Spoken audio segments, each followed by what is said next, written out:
지금 뭐 정치권에서는 지금 국면에서는요. 아마 시기가 시기인 만큼 국민의힘의 전당대회에 지금 이 눈길이 쏠리는 것 같습니다. 한국일보 6면. 그런데 제목이 보세요. 심상치 않아요. 이준석 돌풍을 잠재울 카드가 없다. 고민 깊은 나경원 주호영이다. 뭐 다른 이 당권 주자분도 있지만요. 지금 각종 여론조사상에서는 지금 2위, 3위를 지금 기록하고 있어 아마 제목을 두 중진만 뽑은 것 같습니다. 그런데 하나 더 볼게요. 하나 더 보겠습니다. 한국일보 6면인데 대선 출마도 못하는 36세 이준석 대통령 후보 조사에서 안철수 앞섰다. 이 얘기 저희가 잠시 뒤에 해볼게요. 아마 시청자분들 대선 조사 후보 조사도 했어? 잠시 뒤에 해볼게요. 그런데 정미경 의원님께 아마 여쭤보는 게 맞을 것 같아요. 앞서 이 한국일보 기사 좀 보여주세요. 6면 다른 앞에 기사 좀 보여주세요. 보면 정미경 의원님 지금 언론들은 이준석 돌풍이라는 표현을 쓰고 있어요. 실체가 진짜 돌풍입니까? 아니면 좀 과장되거나 착시 현상입니까? 그리고 있다면 돌풍이라고 느껴진다면 배경은 뭡니까 그러면? 일단 돌풍이라고 느껴져요. 아 그래요? 예, 그 분석과 이유는 제가 볼 때는 그 지금 현재 그 정치권 꼭 국민의힘뿐만 아니고 기존에 이제 그 지금 현재 정치인들에 대해서 그 국민들께서 아니다라고 드디어 이준석을 통해서 카드를 드신 것 같다는 느낌이 드는 거예요. 그러니까 이게 그냥 바람이다라는 생각이 안 들고요. 진짜 돌풍이 불어갖고 이건 막아내지 못하는 게 아닌가라는 생각이 들어요. 그래서 지금 그 기사에 아주 정확하게 써 있던데요. 네. 그 지금 나경원 주호영 후보가 2, 3위를 해요. 2등, 3등인데 저 두 후보가 단일화 이제 얘기가 막 나오고 있잖아요. 근데 제가 볼 때는 단일화라는 단자도 쓰면 안 될 것 같아요. 아 왜요? 왜냐하면 그거는 기존의 정치 방식이잖아요. 그러면 국민을 향해서 또 뭔가 기존의 정치 방식을 쓴다라고 생각하면 완전히 저는 더 역풍을 맞을 것 같아요. 그러면 제가 볼 땐 그렇다고 아무것도 안 할 수는 없어요. 그러면 여기는 감동이 들어가야 되거든요. 근데 그 감동은 뭐냐면 지금 그 중진들 네 분이 계시잖아요. 아무튼 그 기존의 단일화 이런 말은 쓰지 말고 그런 게 아니고 그 전반적으로 이 현상에 대해서 국민들께 그 본인들의 지금까지 정치 오래 하셨으니까 저분들도 모르시지는 않을 거예요. 그러면 뭔가 내려놓고 그 한 사람으로 그냥 추대. 근데 그 내려놓는 방식이 감동적이어야 되겠죠. 그리고 국민들께 우리가 지금까지 이런 거에 대한 거에 잘못했고 지금 이런데 여기가 굉장히 지금 힘들고 어렵고 뭐 이런 상황이다. 나라 전체 국민의힘 전체 앞으로 뭐 정권 교체에 대한 이런 여러 가지 임무. 그러니까 우리에게 한 번 더 기회를 주세요. 뭐 이런 감동적인 뭔가가 있지 않으면 제가 볼 때는 굉장히 어렵고 결국은 이 돌풍은 돌풍이다. 네. 이렇게 봅니다. 근데요, 민주당이 저는 안심하고 있어서는 안 된다고 봐요. 아하. 왜냐하면 네. 이 돌풍은 단순히 국민의힘을 향해서만 부는 게 아니고 민주당을 향해서도 한번 같이 때릴 거거든요. 그런가요? 네. 지금 정미경 의원님의 이제 분석은 그거잖아요. 단일화 아닌 것처럼 가장하면서 단일화를 해야지 이준석과 거의 1대1 대결이 가능할 것 같다. 이제 그런 것 같아요. 그런데 정미경 의원님의 이제 질문을 주셨으니까 아마 최민희 의원님도 그런 생각 드실 것 같아요. 이 이준석 돌풍 사태가 남의 당의 얘기긴 하지만 이 여권이 바라보는 시각도 분명히 있을 것 같아요. 이 돌풍을. 그 돌풍 맞고요. 어허. 그리고 또 저 돌풍은 정치권이 특히 국회가 오랫동안 국민의 바람에 부응하지 못했기 때문에 그리고 끼리끼리 문화, 특권 문화 아직까지 국회의원 특권조차 해소하지 않았어요. 면책 특권, 불체포 특권, 출판 기념회 하면 정말 그 책값보다 더 많이 돈 받아도 아무렇지 않은 특권, 해외 외유 정말 그 세비 쓰면서 뭐 갔다 와도 보고서 하나 제대로 내는 분이 적은 이런 하여튼 특권이 정말 많습니다. 그리고 국회의원이 되는 순간 후원금을 받아요. 저는 참 그 후원금의 존재에 대해서 늘 궁금했거든요. 세비 받고 그럼 아껴 쓰면 되지. 그 후원금은 예를 들면 정책별로 받는다거나. 근데 왜 무조건 사람만 보고 돈을 주지? 뭐 이런 식의 특권이 말할 수 없이 많습니다. 그리고 9명의 그 보좌진이 네. 있잖아요. 예를 들면 최고위원 선거하면 원외인 정미경 의원님은 혼자 다 컨택하고 뛰셔야 되는데 다른 원 내에 있는 후보자들은 그 보좌가 9명이 다 해주는 거 이거 특권 아닙니까? 그러니까 이런 특권을 그대로 향유하면서 다른 곳에 대해서는 계속 문제라고 지적하는 국회에 대한 불신과 혐오가 너무 큰 것이죠. 전 그게 배경이라고 생각합니다. 네. 그리고 저기에 더해진 건 보수 지지자들의 정권교체 열망이 더해졌기 때문에 돌풍이 일어났다고 봅니다. 그런데 네. 정미경 의원님 생각에 덧붙이자면 아직 50%를 못 넘기잖아요.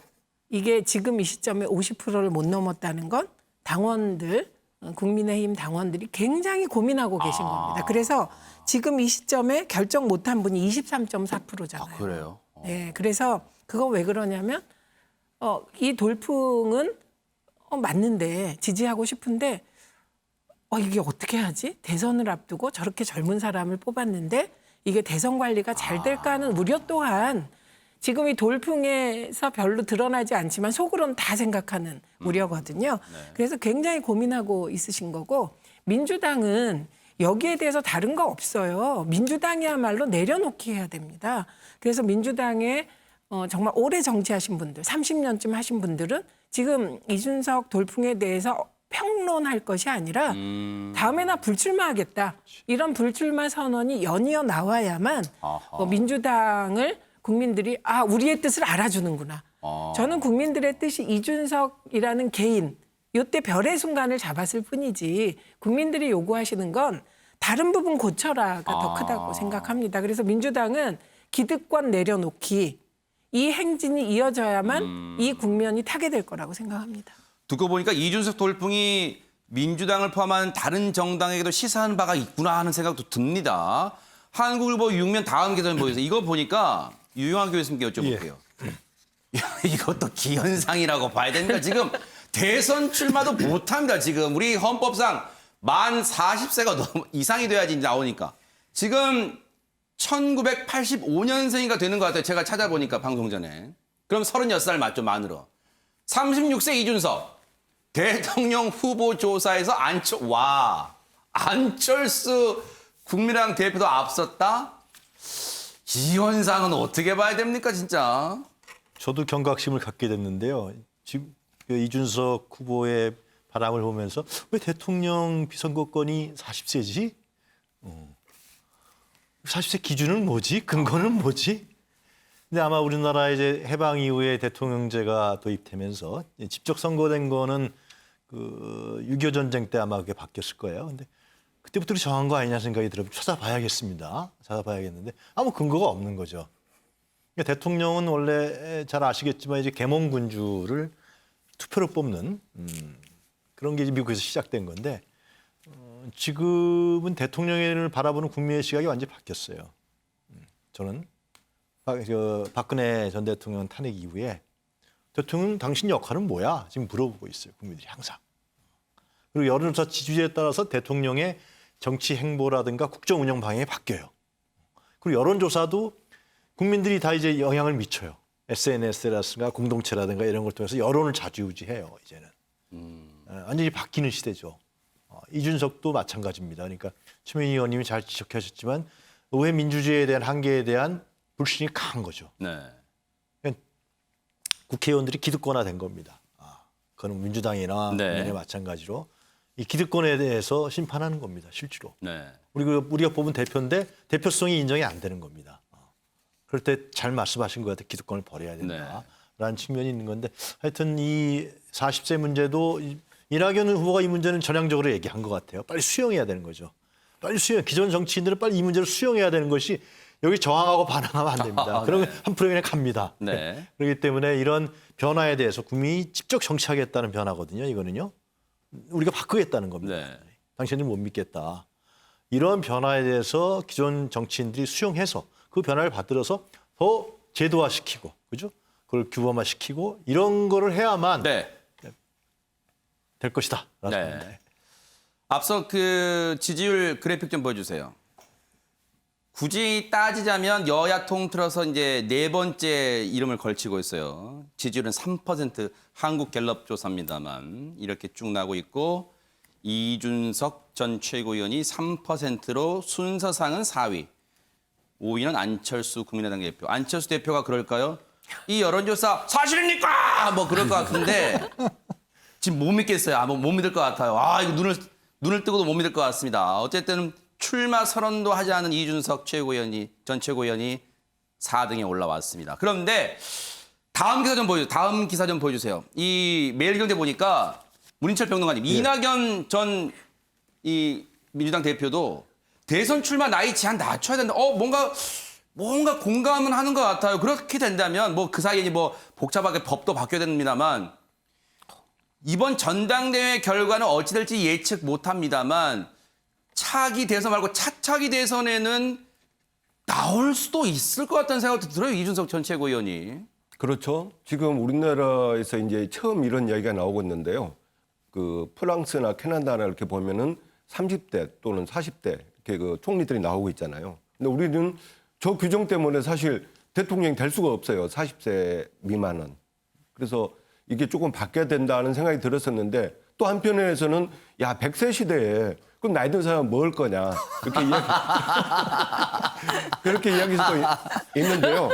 근데 이렇게 세상을 보면요 많이 변화가 되고 있습니다. 네. 우리 그 기업 쪽에서 보면은 30대 돌풍이 커요. 지금 이준석 후보가 30대지만 네. 기업 그 경영 활동하는 데서도 새로운 산업을 그 기업을 창업하고 또 성공한 사람들이 30대가 많거든요. 네. 그래서 이러한 분위기가 꼭 정치권만 한정되는 게 아니라 전체적으로 지금 가는 그런 분위기인 것 같습니다. 네. 그런데 이 개헌이라는 게 그 주자들은 말로만 개헌했어요. 문재인 대통령도 개헌 이야기 했었잖아요. 대통령 되면 개헌해보겠다고. 근데 딱 지나가면 다 모른 채 해버립니다. 자기가 대통령 되고 나면. 그래서 도장을 어디 확약서 딱 그 그 인증된 네. 공증이 되는 그 도장을 다 후보들한테 찍게 하지 않는 한 이거 바뀌기 힘듭니다. 네. 개헌을 해야 되거든요. 근데 국회의장도 그 자기 임기 조금 지나면 꼭 개헌 이야기를 하고 그 무슨 정가의 보물점을 빼는데 국민들이 이제 좀 식상해요. 그래서 이 부분도 과연 이 개헌과 같이 해서 갈 수 있을까? 40세도 미만도 되려면은 개헌이 이제 돼야 되는데 바로 그런 점이거든요. 네. 그리고 그 이준석 후보가 혹시나 이제 가능성은 열려 있지만 대표가 된다면 지금 민주당 내부에서는 그 대통령 후보를 뽑는 전당대회를 연기하자 그런 이야기들이 솔솔 나오고 있잖아요. 그래서 이준석 대표가 안 되면 그 얘기가 줄어들겠지만 만약 이준석 후보가 대표가 된다면은 저는 민주당 그 대선 후보 뽑는 전당대회가 연기될 가능성이 높다. 이게 또 민주당에 주는 파괴력이다 하는 생각이 듭니다. 그 예측은 지켜볼게요. 맞을지요. 혹시 나중에 맞으면 그거 저한테 로또 번호 6개 좀 알려주세요. 농담이었습니다.